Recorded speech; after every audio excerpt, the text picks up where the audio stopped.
Isang magandang araw sa inyo mga manunood. Isa na namang balita ayon sa Pep News ngayon, aktres, hindi pa rin ipinagtatapat ang pagbubuntis sa publiko. Bago matapos ang 2024, magiging ganap na ina ang aktres na produkto ng isang talent search program. Pero hindi pa niya ipinagtatapat sa publiko ang tunay na kalagayan. Nasa wastong edad na ang early 20s na aktres para magkaroon ng anak kaya wala siyang dapat ikatakot.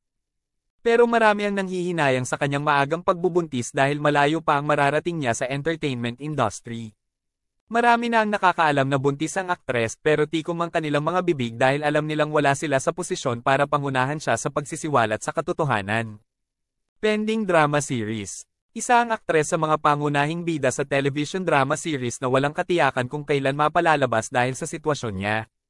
Maaaring magkaroon ng pagbabago sa daloy ng kwento ng teleserye dahil sa hindi inaasahang pagbubuntis ng aktres na magiging nanay na rin tulad ng kanyang mga nakatatandang co-star.